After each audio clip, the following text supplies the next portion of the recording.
তো আল্লাহ বলছেন তোমরা সবাই আল্লাহর কাছে ফকির, মুখাপেক্ষী, এবং তিনি অমুখাপেক্ষী এবং প্রশংসিত। আমরা আমাদের জীবনের সব কিছুর জন্য আল্লাহর মুখাপেক্ষী। আমাদের নিজের কোনটার মালিক? আমরা সব কিছুর মালিক কিন্তু আল্লাহ। আকাশ বাতাস, আমাদের বেঁচে থাকার জন্য অক্সিজেন, পানি, এসব কিছুর মালিক তো আল্লাহ। কাজে আমরা সম্পদ থাকলেও তার কাছে ফকির। আমাদের মৌলিক চাহিদা, মৌলিক যে বিষয়গুলি প্রয়োজন, এগুলি সকল বিষয়ের জন্য আমরা আল্লাহর কাছে মুখাপেক্ষী, ফকির। এখান থেকে আমরা অনেক কিছু কথা শিখব যে আমরা যখন আল্লাহর কাছে ফকির, তখন আল্লাহর কাছে আমরা প্রার্থনা করব কিভাবে। ফকিরে কিভাবে প্রার্থনা করে? সে তো হাত পেতেই মানুষের কাছে চায়। কোনো ফকির হাত না পাতা পর্যন্ত বোঝা যায় না যে লোকটা ফকির কিনা। হাত বাড়ালেই বোঝা যায় যে উনি ফকির। তো আমরা যখন আল্লাহর কাছে ফকির, এ কথা যখন আল্লাহ ঘোষণা করেছেন, তখন আমাদের বুঝতে হবে যে আমরা প্রার্থনা মোনাজাত যেটা করি, এখানে আমাদের হাত তুলেই করতে হয়, যেহেতু আমরা ফকির, তিনি ধনী। কাজে এখানে কোনো রকম অহংকার করা চলবে না যে আমি হাত তুলব না। আপনার সমকক্ষ আত্মীয়র কাছে যদি আপনি কিছু চান, তখন আপনি তার কাছে হাত পাতবেন না, বলবেন যে ভাই আমার একটা সমস্যা, আমাকে আপনি 1 লাখ টাকা ধার দিতে পারবেন কি না, কিন্তু আপনি হাত বাড়াবেন না। কিন্তু একজন ফকির কিন্তু আপনার কাছে হাত বাড়িয়ে যাবে, এটা কিন্তু স্বাভাবিক, আপনি দেখতে পাচ্ছেন সমাজে। এই জন্য আল্লাহ যখন আমাদেরকে ঘোষণা করলেন যে তোমরা সবাই আমার কাছে ফকির, তাহলে আমরা সবাই আল্লাহর কাছে হাত পেতে চাবো, এটাই সুন্দর। এবং ফিকহ শাস্ত্র, যেটা হানাফি ফিকহ, এই শাস্ত্রে বলা হয়েছে যে নামাজের পরে হাত তুলে মোনাজাত করা মুস্তাহাব, ইমাম সকলকে নিয়ে মোনাজাত করবেন। তার কারণ এইটা দোয়া কবুল হওয়ার সময়, এবং মুক্তাদিরা সবাই তো ভালো দোয়া জানে না। ইমাম সাহেব দোয়া করবে, ওরা আমিন আমিন বলবে, সবাই ইমাম সাহেবের সমপরিমাণ সওয়াব পাবে। কাজে এইটা যদি পৃথক করা হয়, তাহলে তো সবাই দোয়া জানেই না যে কী কী দোয়া করতে হবে। তো এই জন্য নামাজের পরে সম্মিলিতভাবে দোয়া করা, এটা মুস্তাহাব বলা হয়েছে। নামাজের কোনো অংশ না, কিন্তু এটা মুস্তাহাব, এটা দোয়া কবুল হওয়ার একটা সময়। তো অনেকে বলেন যে আল্লাহ রসুল এটা করেন নেই, কিন্তু এটা বলা তাদের মুখের কথা। আল্লাহ রসুল করেন নেই তো আপনি কি করে জানেন? আপনি কি আল্লাহ রসুলের কাছে ছিলেন যে আপনি বলেন আল্লাহ রসুল করেন নাই? এগুলি কথা হলো ওই খ্রিস্টানদের শেখানো কথা। কথাটা অনেক গভীরে চলে যাচ্ছে। তার কারণ দেখেন, খ্রিস্টানরা ধীরে ধীরে আমাদেরকে ওদের দিকে টানছে, আস্তে আস্তে টানছে।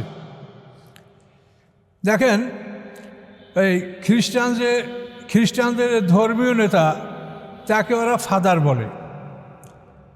আর এই ফাদার মানে বাবা, আর এই বাবা দ্বারা তারা আল্লাহকে বুঝায়। এটা কত বড় মারাত্মক!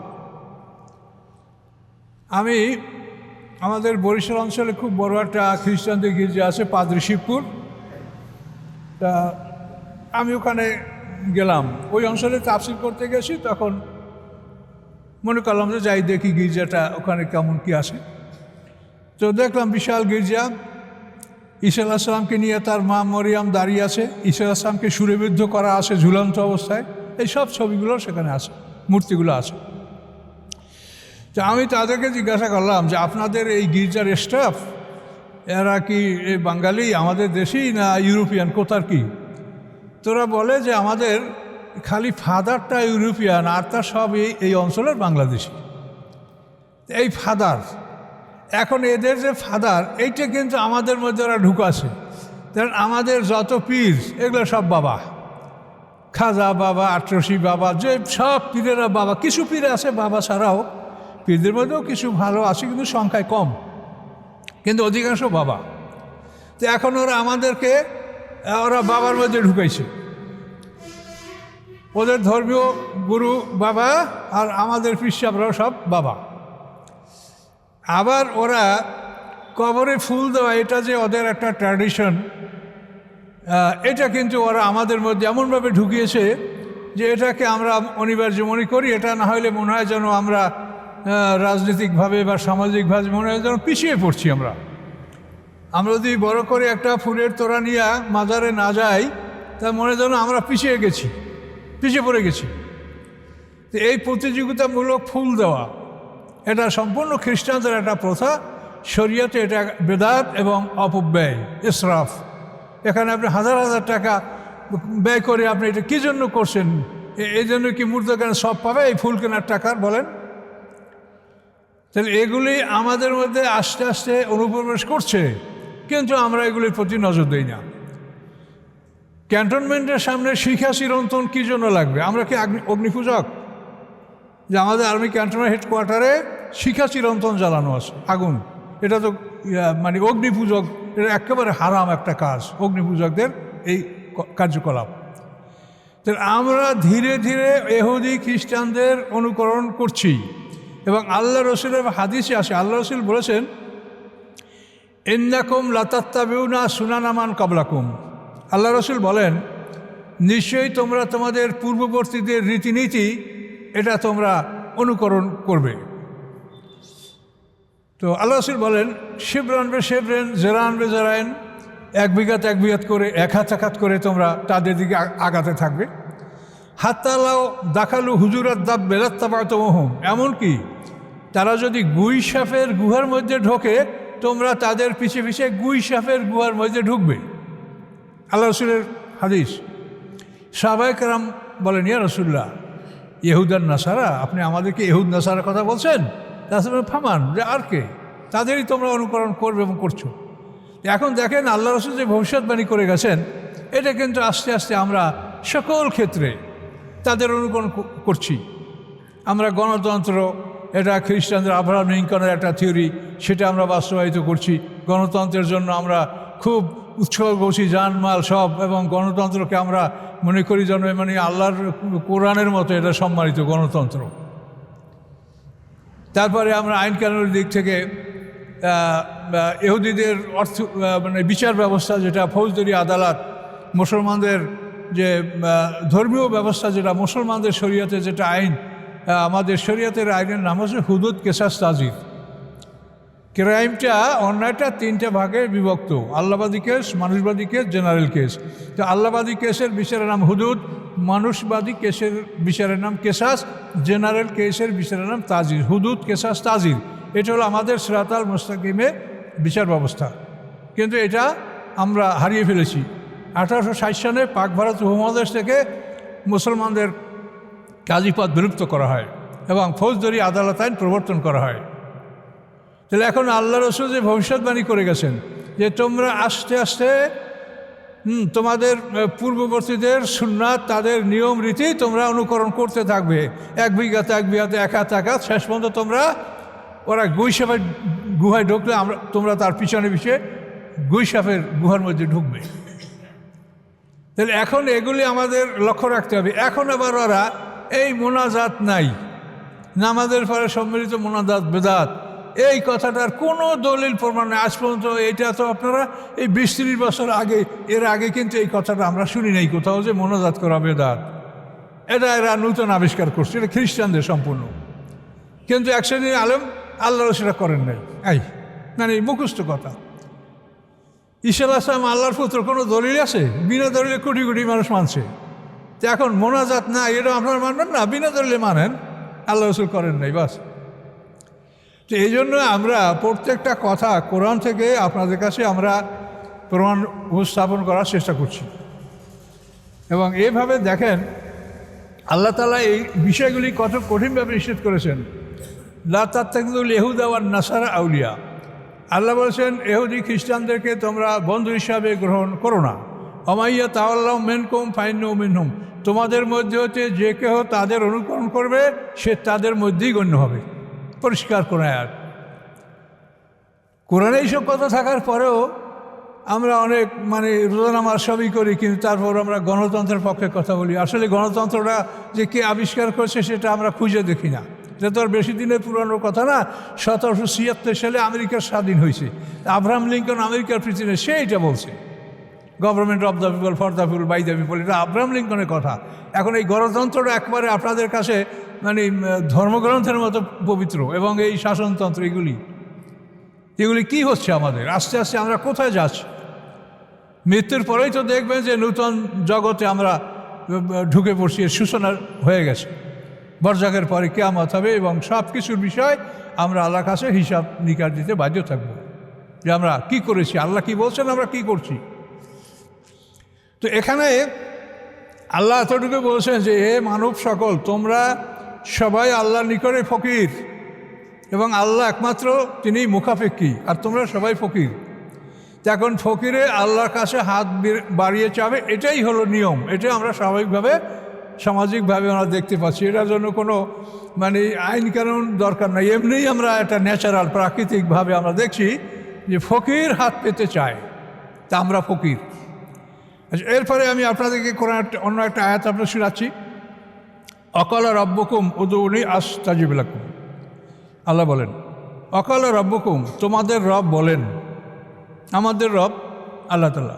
আল্লাহ বলেন তোমাদের রব বলেন উদউনি আস্তাজিব লাকুম, তোমরা আমার কাছে দোয়া করো, আমি তোমাদের দোয়া কবুল করব।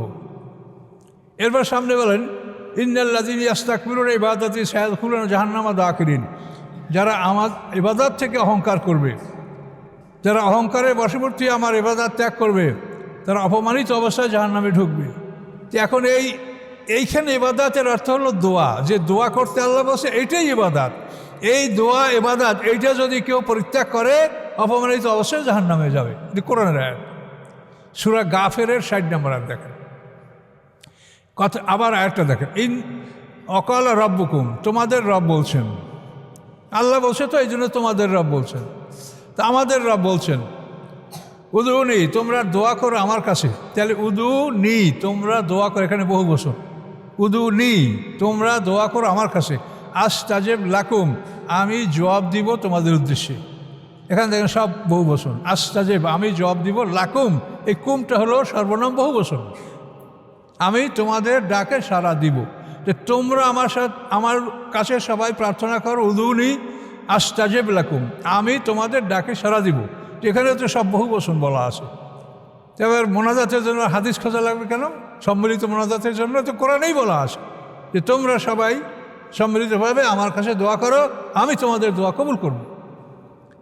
কোরআনকে একটু দেখলেই সব পাওয়া যায়, কিন্তু আমরা কোরআনের দিকে আমাদের নজর নাই। কোরআনকে আমরা পিঠের পিছনে আমরা ফেলে দিয়েছি।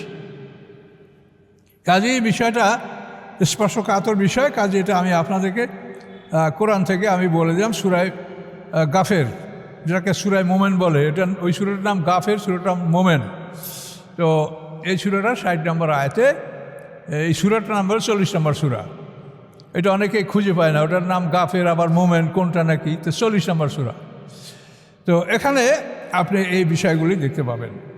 তো আমরা ইনশাল্লাহ আল্লাহর কোরআনের সব কথা পরিষ্কার করে বলে দেওয়া আছে, কিন্তু আমরা কোরআন থেকে এটা অনুসন্ধান করি না। আল্লাহ বলেন ইন্নাল্লাযীনা ইস্তাকবিরুনা ইবাদাতি, এখানে কিন্তু আরও গুরুত্বপূর্ণ কথা, যারা আমার ইবাদত থেকে অহংকার করে। আমরা সবাই দোয়া করছি, একজনের দোয়া না করে হাত ঝুলে পা ঝুলাচ্ছে, আরাম করছে। এই ঘটনা আমার এক মাহফিলে হয়েছিল। জনগণ মোনাজাত শেষে উঠেই তাকে মায়ের শুরু করে দিয়েছে। একজন ভালো আলেম, নাম বললে সবাই আপনারা চিন্তা ফেলবেন, আমি বলছি না, আমার মাহফিলেই খয়রাবাদ রহনপুরে এই ঘটনা ঘটেছে। যে আল্লাহ বলেন যে ইন্নাল্লাযীনা ইস্তাকবিরুনা ইবাদাতি, সবাই মোনাজাত করছে, কান্নাকাটি করছে, হাত তুলে এখানে রনাদারি করছে, আর তুমি বসে বসে পা ঝুলাচ্ছ। মানুষ মোনাজাতের শেষে উঠে আরে মায়ের শুরু, ফাটাই দিল মাইরা। সে একজন আলেম বক্তা। তো এখন দেখেন, এটা আপনি আল্লাহর কালামটাকে ভালো করে দেখেন যে আল্লাহ কি বলছে। ইন্নাল্লাযীনা ইস্তাকবিরুনা ইবাদাতি, এই ইবাদত হলো দোয়া। যেহেতু আগের আয়াতে দোয়ার কথা বলা হয়েছে, যে ইবাদত হলো এই দোয়া, এই মোনাজাত। এই মোনাজাত থেকে যারা অহংকার করে, হাত তোলে না, হ্যাঁ, আল্লাহ বলেন আমি অপমানিত অবস্থায় তাদেরকে জাহান্নামে ঢুকাবো। কাজেই আপনারা সতর্ক হন। সবসময় আল্লাহর কাছে বিনয়ী অবস্থায় আমরা অগ্রসর হব, তার কাছে চাব।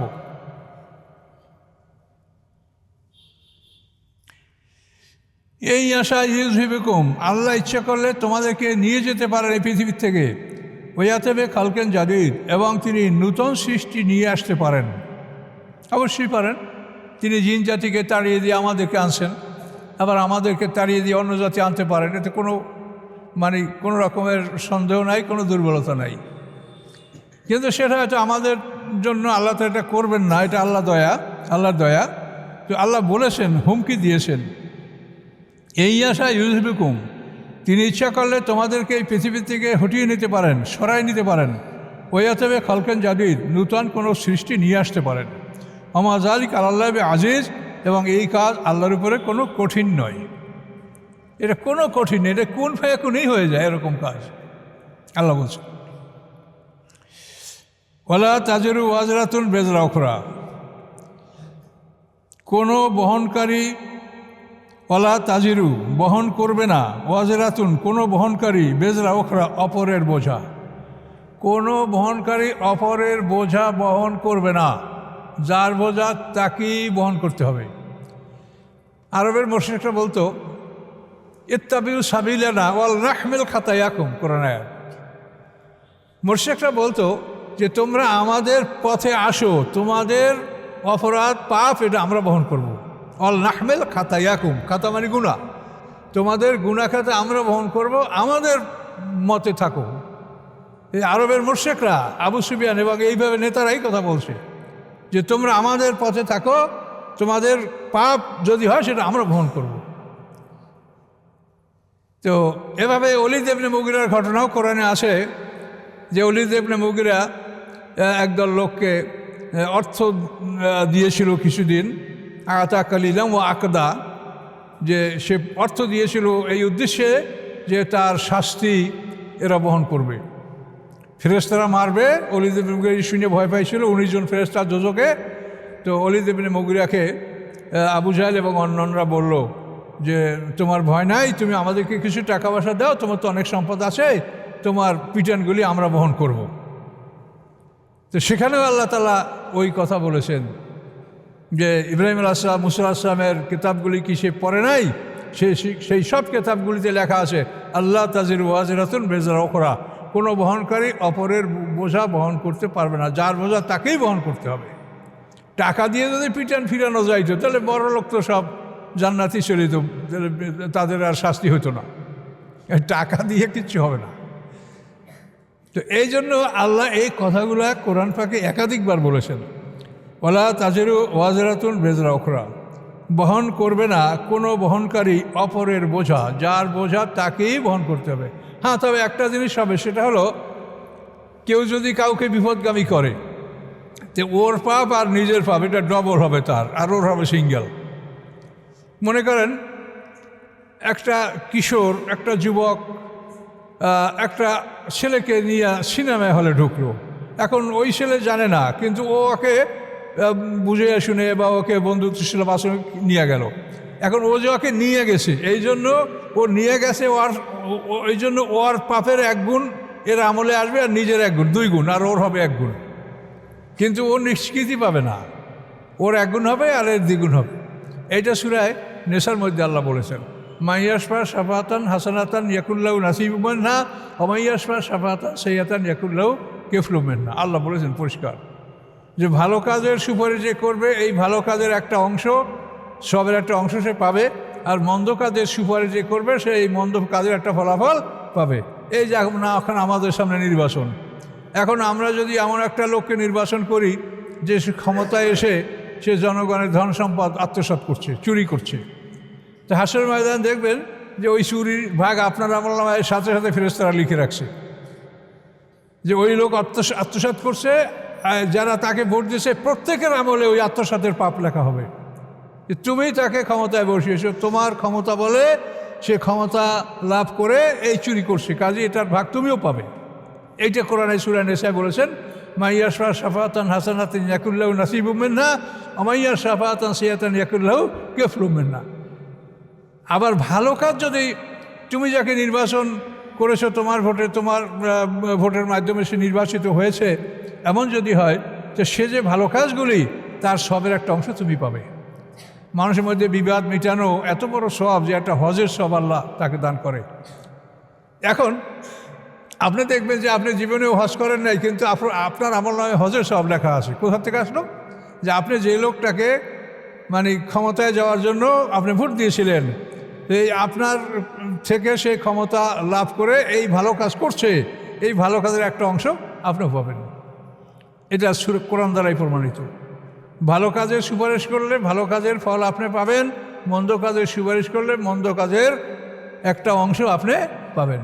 কোরআনে সব বলা আছে, শুধু আমাদের মানে কোরআনকে আমরা ব্যবহার করছি না, এটা হলো আমাদের দুঃখজনক ব্যাপার। সব কথা কোরআনে বলা আছে এবং কোরআন যা শুনবেন এটা অথেন্টিক, নির্ভুল, কোনো রকমের মধ্যে কোনো সন্দেহ নেই। আল্লাহ বলেই দিয়েছেন আমার এই কেতাবে, জালিকাল কেতাবো লা রাইবা ফি, এই কেতাবের মধ্যে কোনো সন্দেহ নাই।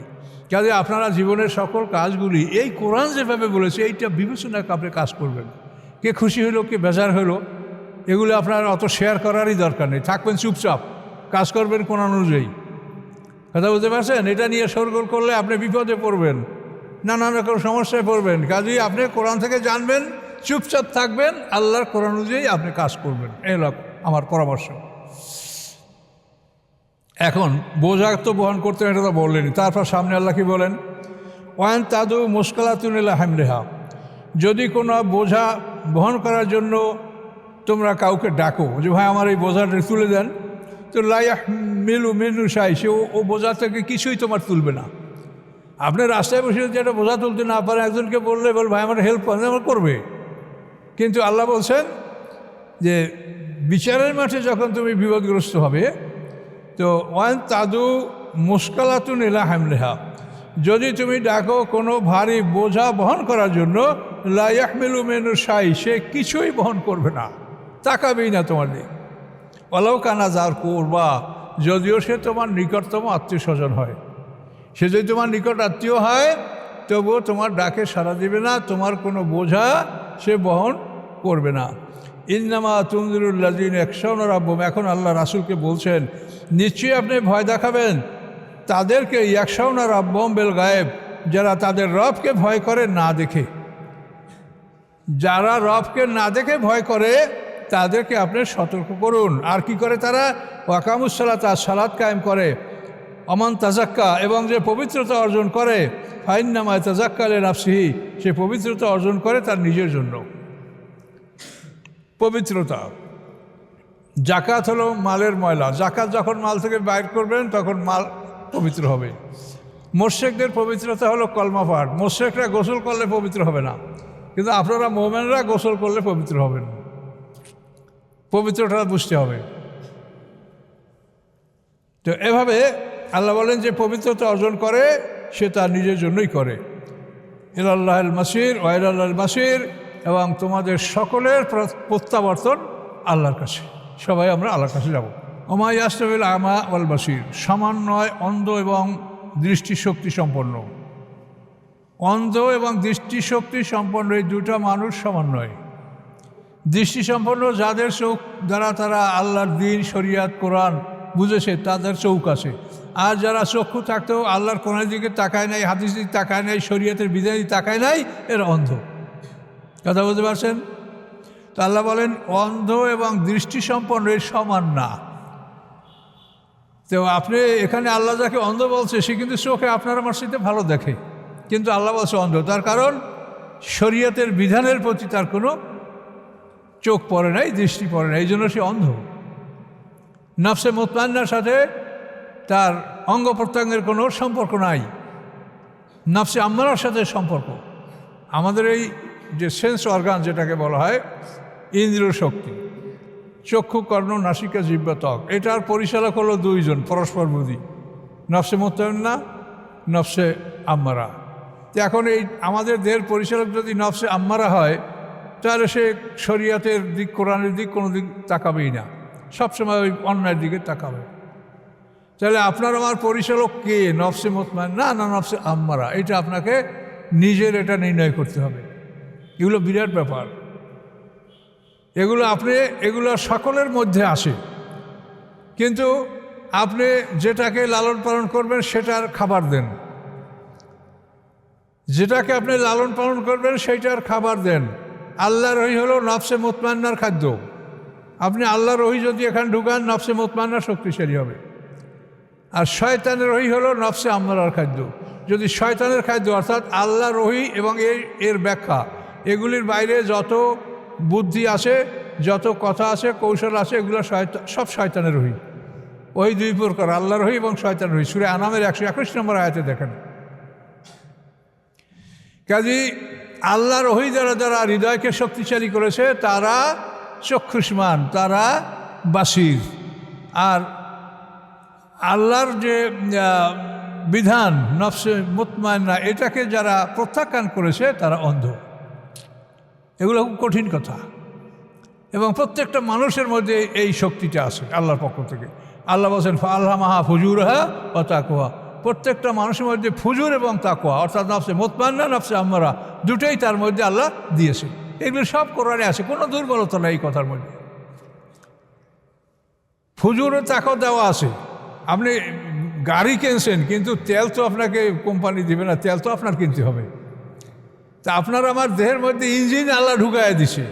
এখন কোন ইঞ্জিন চালু করবেন সেটা আপনার ব্যাপার। যদি নফসে মুতমাইন্নার ইঞ্জিন চালু করতে চান তা আল্লাহর রহি ঢুকান, আর যদি নফসে আম্মারা চালু করতে চান তা আল্লাহর রহি বাদ দিয়ে শয়তানের রহি ঢুকান। গান বাজনা, জারি যাত্রা, নোবেল, নাটক, ওই বড় বড় লেখক কবিদের পড়া কথা, ওগুলো আপনারা ঢুকান। তাহলে আপনি খুব জ্ঞানের অধিকারী হবেন, শয়তানের জ্ঞান সব। তো এই জন্য এই সমস্ত কথাগুলা বোঝা দরকার যে অন্ধ এবং দৃষ্টি সমান নয়। অন্ধ কে? যে রাস্তায় লাঠি লিয়া ঠঠা করে ওই অন্ধ না। অন্ধ যাকে আল্লাহ বলছে সে ভালো চোখের অধিকারী, কিন্তু তার মধ্যে নফসে মুতমাইন্না নাই, নফসে মুতমাইন্নার তেল ঢুকায় নাই ভিতরে। ওলা জুলুমাত ওলা নূর, সমন্বয় অন্ধকার এবং আলো। অন্ধকার হলো কুফরি আর আলো হলো ইসলাম। ইসলাম এবং কুফুর এই দুটা জিনিস সমান নয়। ওলা জিল ওয়ালাল হুলুর, এবং সমন্বয় ছায়া এবং সূর্যের তাপ। ছায়া এবং সূর্যের তাপও সমান না। ছায়া আরামদায়ক, সূর্যের তাপ কষ্টদায়ক। অমাইয়াসবিল হাইয়াওয়াল আমওয়াত, সমন্বয় জীবিত এবং মৃত। এই জীবিতকে যার মধ্যে নফসে মুতমাইন্না আছে সে জীবিত, আর মৃতকে যার মধ্যে নফসে আম্মারা সে মৃত। বিভিন্নভাবে আল্লাহ উদাহরণটা দিচ্ছেন। সমন্বয় জীবিত এবং মৃত। ইন্দাল্লাহ ইয়াসমু মাইয়াশা, আল্লাহ যাকে ইচ্ছা তাকে তিনি শুনান। অমান তবে মুসমিন মানফিল কুবুর, কিন্তু যে কবরে অবস্থান করে তাকে আপনি শোনাতে পারবেন না। অর্থাৎ দুনিয়ায় থাকতেও যে আল্লাহর ওহী, শরীয়ত, কোরআন এগুলি দেখে না, সে দুনিয়ায় থাকলেও তার অবস্থা হলো সে কবরে আছে। যখন কবরের মানুষ কিছু দেখে না, বোঝে না, এই লোকগুলো আল্লাহ বলছেন এগুলো দুনিয়াতে কবর, এর দুনিয়াটাই তার জন্য কবর, সে দুনিয়াতে কবরে আছে। তাই আল্লাহ বলেন, হে রাসূল, যে কবরে অবস্থান করে তাকে আপনি কিছু শোনাতে পারবেন না। কি মারাত্মক কথা দেখেন। তাহলে আমরা যাদেরকে মহাজ্ঞানী, মহাপণ্ডিত মনে করি, আল্লাহ কি বলছেন তাদেরকে বলেন।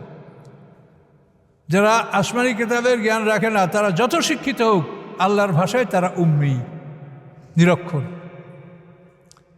কোরআনের ওইতে দেখেন, হুয়াল্লাযী বা'আসা ফিল উম্মিয়্যিনা রাসূলাম মিনহুম, আল্লাহ তাআলা উম্মিদের মধ্যে একজন উম্মি রাসূল পাঠালেন। এখন তাফসীরকাররা বলে যে উম্মি কেন? আরবে তো অনেক শিক্ষিত লোক ছিল, কিন্তু আল্লাহ বলেন উম্মিদের মধ্যে উম্মি রাসূল। তার কারণ কোরআনের জ্ঞান যারা রাখে না, তারা যত জ্ঞানের অধিকারী হোক, আল্লাহ তাদেরকে উম্মি বলেছেন। উম্মি, এরা নিরক্ষর, নির্বোধ। তাহলে যারা খুব বেশি দেখে, ডাক্তার, ইঞ্জিনিয়ার, বড় বড় শিক্ষিত পণ্ডিত, আল্লাহ বলছেন এরা অন্ধ, চোখ নাই এদের। এই কথা, একটা বিপরীত কথা মনে পড়ছে। ঢাকা ইউনিভার্সিটিতে আমাদের ইংলিশ ডিপার্টমেন্টের হেড স্যার ছিলেন, তার নাম ছিল আব্দুল মোনেম খান। আমাদের পাকিস্তান আমলের আমরা ছাত্র। তো আব্দুল মোনেম খান স্যার, উনি আমাদের ইংলিশ ক্লাস যখন নিতেন, তখন স্যার বলতেন, মানে চোখগুলো মানে বড় বড় করে, যেরকম মানে ইউরোপিয়ানরা কথা বলে ওই রকমই ভাষায় অবাঙালিদের মতো চেহারা নিজে ধারণ করে কথা বলতেন ইংলিশে। তো স্যার আমাদেরকে একটা কথা প্রায় ক্লাসে বলতেন, যে আমি পৃথিবীর সব দেশে গেছি, আমি সব পড়েছি, সব দেখেছি, এই পৃথিবীতে শুধু একটা জিনিস আছে, সেটা হলো কোরআন, এছাড়া এই পৃথিবীতে কিচ্ছু নাই। আশ্চর্য কথা। যত ডাক্তার, ইঞ্জিনিয়ার, যত জ্ঞান ভাণ্ডার, উনি সবই নাকচ করে দিলেন যে কিচ্ছু নাই পৃথিবীতে, একটা জিনিস আছে, সেটা হচ্ছে আল কোরআন। আসলে এটাই সত্য কথা। আমরা জীবনে হাজার হাজার কোটি বছর বেঁচে থাকবো, এইটা সম্বন্ধে কোনো জ্ঞান নাই। আপনি বিশাল এক শিক্ষিত হইয়া মানে মাস্টার ডিগ্রি, তারপরে ভিসিএস, তারপরে ইপিসিএস, যত কিছু ডিগ্রি আছে সব আপনি করেছেন, কিন্তু আপনি সামনে যে আপনার বিশাল জীবন, সেই জীবন সম্বন্ধে আপনি কিছু জানেন না। তাহলে বলেন এই রোগটা কি মূর্খ কিনা বলেন? এই পৃথিবীতে কতটুকু সময় থাকবেন? যদি ৬৫ বছর বাঁচেন ১.৫ ঘন্টা, হ্যাঁ ৩০০ বছর যদি মানে ৩০০ ৬৫ ডিগ্রি ১৬০০ বছর যদি বাঁচেন, তাহলে পরকালের তুলনায় ৩ ঘন্টা। তাহলে আপনি এই যে বিশাল জগৎ, যেখানে একটা দিন ১০০০ বছরের সমান, কোনো সন্দেহ আছে? রব্বিকা কালফি সানাতে মিমা তাউদ্দুন, যেখানে একটা দিন ১০০০ বছরের সমান, সেইটার সম্বন্ধে আপনি কিছু জানেন না। তা আপনার এই ডক্টরেট আর এই ডিগ্রি কি মূল্য আছে বলেন? আল্লাহ বলছে উম্মি, তুমি নিরক্ষর বলেন। এখন আর শুনলে তো রাগ করবেন আপনারা, বড় শিক্ষিতরা। রাগ করলে হবে না, বরং এই কথাটা মানতে পারলে আপনাদের লাভ আছে। আপনি ডক্টর, ইঞ্জিনিয়ার কত কিছু হইতে পারছেন, কিন্তু আপনি কোরআন পড়তে পারেন নাই, কোরআন শিখতে পারেন নাই। এটা আপনার জন্য কত বড় দুর্ভাগ্য। এবং এই ধরনের লোকগুলিকে আল্লাহ সব উম্মি বলেছেন, নির্বোধ, নিরক্ষর, এদের কোনো অক্ষর জ্ঞানও নাই। আল্লাহ এটাই বলছে। কি করে জ্ঞান থাকে? হাজার হাজার কোটি বছর আপনাকে চলতে হবে, সে ব্যাপারে আপনার কোনো খবর নাই। আপনি এই দুনিয়ায় ১.৫-২ ঘন্টা থাকবেন, এই জন্য সারা দুনিয়ায় পুরো সময়টা আপনি এর পিছু ব্যয় করে ফেললেন। তাহলে সেই যে বোকা কিছু আছে? আল্লাহ এই জন্য এদেরকে উম্মি বলছে, নিরক্ষর, নির্বোধ বলেছেন। আর এই সমস্ত লোকগুলোকে আল্লাহ বলছেন যে ওরা দুনিয়াতেই কবরের মধ্যে আছে, কাজে ওরা কবরে, ওদেরকে আপনি বুঝাতে পারবেন না। আনতা ইল্লা নাজির, আপনি ভয় প্রদর্শনকারী ছাড়া আর কিছু নন। ইন্না আরসালনাকা বিল-হাক্কি বাশীরা ওয়া নাযীরা, নিশ্চয়ই আমি প্রেরণ করেছি আপনাকে, আল্লাহ বলেন হে রাসূল, নিশ্চয়ই আমি প্রেরণ করেছি আপনাকে সত্য নিয়া, বাশীরা ওয়া নাযীরা, আপনি সুসংবাদদাতা, ভয় প্রদর্শনকারী। ওয়া মিন উম্মাতিন ইল্লা খালা ফিহা নাযীর, নাই কোনো এমন জাতি বরং তার মধ্যে ভয় প্রদর্শনকারী রসুল আগমন করেছিলেন। ভয় প্রদর্শনকারী রসুল আগমন করেন নাই এমন কোনো জাতি অতীত হয়নি। প্রত্যেকটা জাতির মধ্যেই আল্লাহ রাসুল পাঠিয়েছেন, ডাইরেক্ট রাসুল অথবা রাসুলের রাসুল। রাসুলের রাসুল বলছেন, রাসুল সাল্লাল্লাহু আলাইহি ওয়াসাল্লামের রাসুল, আমরাও রাসুলের রাসুল। সমস্ত আলেম ওলামা এরা রাসুলের রাসুল। আর আল্লাহর রাসুল হলেন মুহাম্মদ সাল্লাল্লাহু আলাইহি ওয়াসাল্লাম। আর মুহাম্মদ সাল্লাল্লাহু আলাইহি ওয়াসাল্লামের পক্ষ থেকে আমরা যারা এই দিন প্রচারের কাজ করছি, আমরা সবাই রাসুলের রাসুল। আল্লাহ বলেন ওয়ায়ুকাযযিবুকা, হে রাসূল, আপনাকে যারা ওরা যদি মিথ্যে সাব্যস্ত করে, ফাকাদ কাযযাবাল্লাযীনা মিন ক্বাবলিহিম, এদের আগে যারা ছিল কাফের মুশরিক, তারাও রাসূলকে মিথ্যা বলেছে, মিথ্যে সাব্যস্ত করেছে। জাআতুম রাসূলুম বিল বায়িনাত, এসেছিল তাদের কাছে রাসূলগণ উজ্জ্বল প্রমাণসহ, জুবুরে ছোট কেতাব নিয়া, ওয়াল কিতাবিল মুবিন এবং বড় কেতাব নিয়া, এই সব নিয়েই এসেছিল, কিন্তু রাসূলকে তারা স্বীকৃতি দেয়নি। সুম্মা আখাযতুল্লাযীনা কাফারু, অতঃপর আমি পাকড়াও করেছি অবিশ্বাসীদেরকে। ফাকাইফা কানা নাকির, কীরূপ ছিল আমার পাকড়াও, আমার শাস্তি কীরূপ ছিল? আল্লাহ প্রশ্ন করছে, ভয়ঙ্কর শাস্তি। এই একটা রুকু আমরা পার করলাম, ২৬ নম্বর আয়াত পর্যন্ত সূরা ফাতির।